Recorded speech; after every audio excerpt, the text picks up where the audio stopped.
मैंने जिंदगी में जितनी भी गलतियां की हैं वो सारी मैंने सोबर होकर की। सोबर था, शादी कर ली। अब पता नहीं कब तक चलेगा ऐसे। कभी कभी लगता है शायद ऐसी बदतमीजी से चलता रहे। कोशिश की है खुद को वापस लिया, कैसे चलेंगे सिलसिले, फंस गया। पूछूं जो खुद को बिन तेरे, कितनी बार तुम पर ही सब खत्म, दिल जो करे कभी तो मिलना फिर वहाँ, और इस सब में खुद से छूट गया। तुमसे ही करता शुरू। क्यों? मेरे पास चेंज नहीं होगा। याद रखना। आयरा अपनी आखिरी उम्मीद लेकर अब रोती हुई अपने अब्बू के पास जाती है। वो उनसे माफ़ी मांगती है, लेकिन इरफान साहब का दिल पत्थर हो चुका होता है। वो सख्त लहजे में उसे कहते हैं, तुम यहाँ क्यों आई हो? हमारा तुमसे अब कोई भी ताल्लुक नहीं है। हमारे लिए तुम मर चुकी हो। अपने अब्बू के मुंह से ये अल्फाज सुन के आयरा के पैरों तले से ज़मीन निकल जाती है, जिसके बाद रोती हुई वो बेसुध हालत में वहाँ से निकलती है। सड़क पर जाने लगती है। उसे अपने आसपास का कोई होश नहीं होता। तभी सामने से एक बेहद तेज़ रफ्तार गाड़ी आती है और आयरा को एक ज़ोरदार टक्कर मारती है। ये एक खौफनाक एक्सीडेंट होता है, जिसके बाद खून में लथपथ होकर सड़क पर गिर जाती है। दूसरी तरफ कामयार ऑफिस में होता है, लेकिन उसका दिल अजीब सी बेचैनी कर रहा होता है। उसके दिल में बार बार आयरा का ख्याल आ रहा होता है, जिसके बाद वो घबराता हुआ आयरा को कॉल करता है, लेकिन आयरा का फ़ोन बंद जा रहा होता है। बाद में कामयान घर में फ़ोन कर दादी से पूछता है।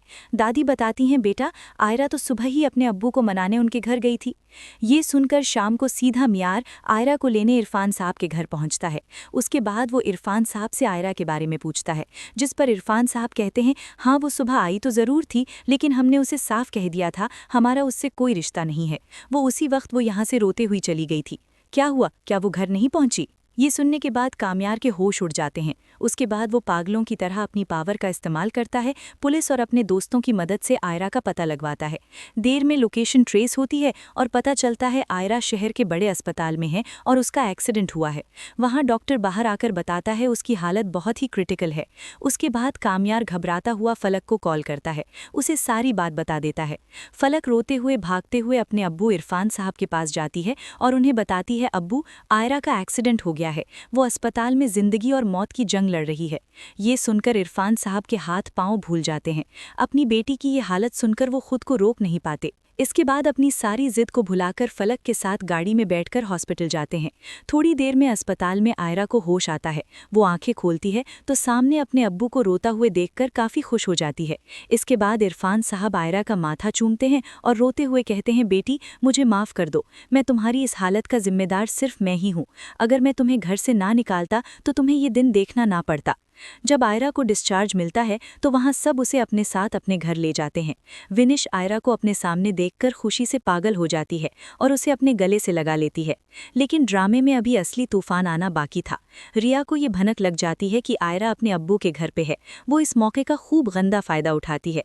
वो छुपके से कामयार के घर में घुसी और उसके बेडरूम में चली जाती है। इसके बाद कामयार के साथ वो अजीब व गरीब पोज में तस्वीरें खींच लेती है। इसके बाद वो ये तस्वीरें आयरा को भेज देती है।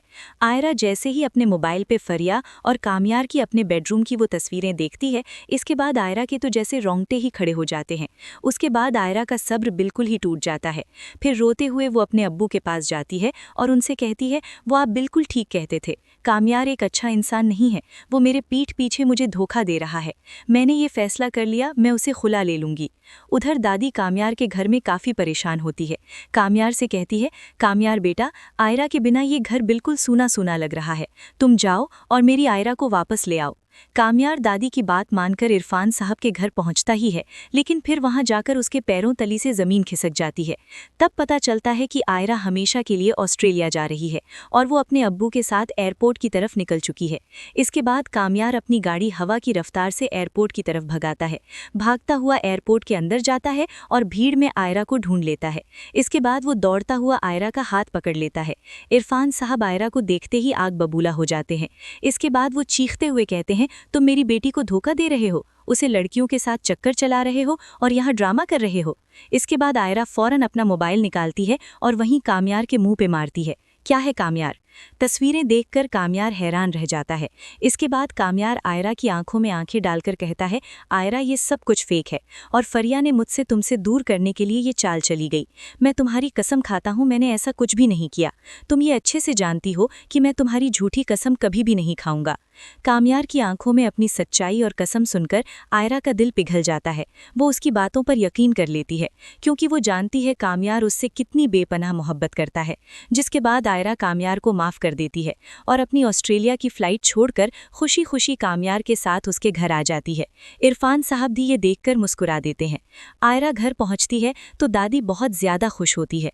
वो उसे अपने गले से लगा लेती है। दोस्तों, कुछ इस तरह से इस ड्रामे की एक शानदार हैप्पी एंडिंग होगी।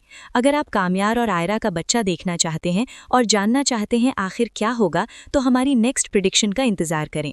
और हाँ, हमारे चैनल को लाइक, शेयर, सब्सक्राइब लाजमी कर दीजिएगा। फैसला कर लिया, मैं उसे खुला ले लूंगी। उधर दादी कामयार के घर में काफ़ी परेशान होती है। कामयार से कहती है, कामयार बेटा, आयरा के बिना ये घर बिल्कुल सूना सूना लग रहा है। तुम जाओ और मेरी आयरा को वापस ले आओ। कामयार दादी की बात मानकर इरफान साहब के घर पहुंचता ही है, लेकिन फिर वहां जाकर उसके पैरों तली से ज़मीन खिसक जाती है।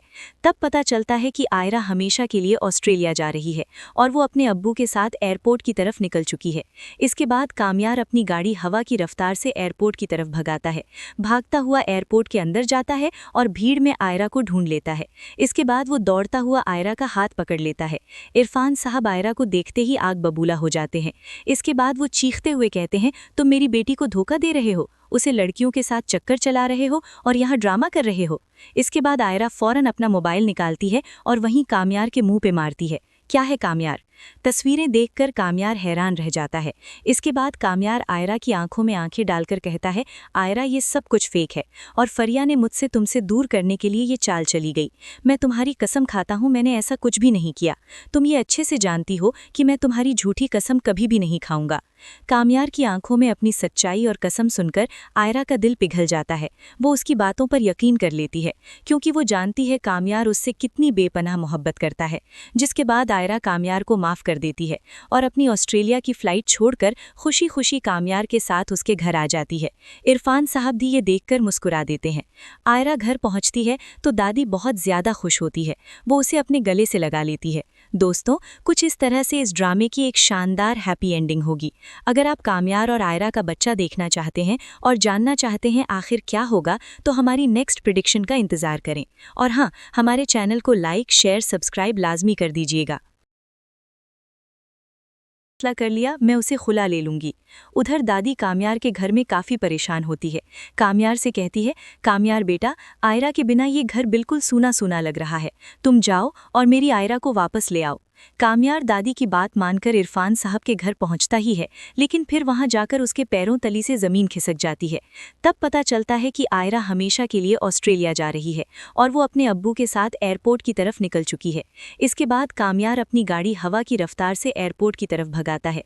भागता हुआ एयरपोर्ट के अंदर जाता है और भीड़ में आयरा को ढूंढ लेता है। इसके बाद वो दौड़ता हुआ आयरा का हाथ पकड़ लेता है। इरफान साहब आयरा को देखते ही आग बबूला